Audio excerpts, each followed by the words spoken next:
আল্লাহর মতো মাথা ব্যথা সারছে, নিঃশ্বাস আর এমনিতে ঠান্ডা সর্দি লাগে। আসসালামু আলাইকুম ফারুক ভাই। ওয়ালাইকুম আসসালাম। ভালো আছেন? আলহামদুলিল্লাহ। আচ্ছা ভাই, আপনার মাথায় টুপি মাশাআল্লাহ খুব সুন্দর। তো আগে মাথা ব্যথা করতো? জি ভাইয়া।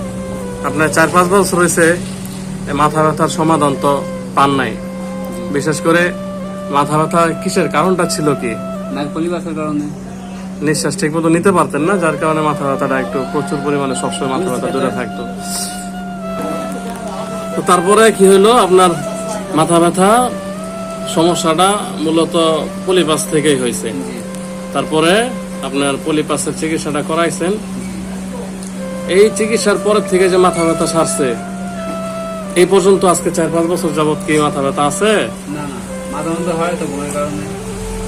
এটা ঘুমের কারণে হয়তো একটু কম হয়। আপনার এখনো তো এই যে মুখের মধ্যে ব্রণ আছে ঘুমের অভাবে। হ্যাঁ, কাজকর্ম করেন তো, পুরুষ মানুষ কাজকর্ম করতে হয়। তো এই ক্ষেত্রে আল্লাহর মতো মাথা ব্যথা সারছে, নিঃশ্বাস আর এমনিতে ঠান্ডা সর্দি লাগে না, খুব কম। খুব কম। তাহলে আমি যে চিকিৎসাটা করলাম এটা কি অ্যাসিড দিয়ে চিকিৎসা করছি? না, যদি অ্যাসিড হইতো তাহলে তো আপনার ওষুধ দেওয়ার পরে অনেক জ্বালা পোড়া বা কষ্টদায়ক এরকম কিছু হইতো বা ইনফেকশন হয়ে যেত। তো আপনাদের বাসা কাছে আশেপাশে দেখেন তো রেগুলার প্রতিদিনই রোগী আসতেছে না? ওই ক্ষেত্রে বাচ্চারা চিকিৎসা করতেছে, বাচ্চাদের বড়দের চিকিৎসা করতেছে। যদি অ্যাসিড দিয়ে হইতো তাহলে তো বাচ্চারা মানে নর্মালি ভাবে এটা সহ্য করতে পারতো না। তো এই চিকিৎসার ক্ষেত্রে আমি তো আপনাদের এই এলাকাতে চিকিৎসা দিতেছি অনেক বছর যাবত। আপনার মন্তব্যটা কি, যে মানে মূলত চিকিৎসাটা কতটুকু আধুনিক এবং কি ভালো? না, মাশাআল্লাহ, আমাদের চিকিৎসা অনেকটাই ভালো।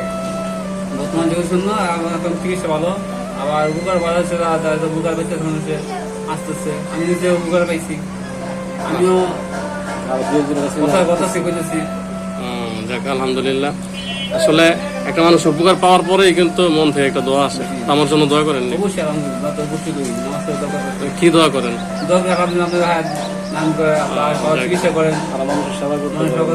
ঠিক আছে ফারুক ভাই, আপনার জন্য দোয়া করি, আল্লাহ আপনার সুস্থ রাখুক সবসময়, যাতে আপনার মন মানসিকতা বা আপনার সবকিছুই ভালো থাকুক, দেহ ভালো থাকুক, ওইটাই চাই। তো সবার জন্যই দোয়া রইলো, প্রত্যেকটা রোগীর জন্য এবং সুস্থ যারা আছে তাদের জন্য দোয়া রইলো।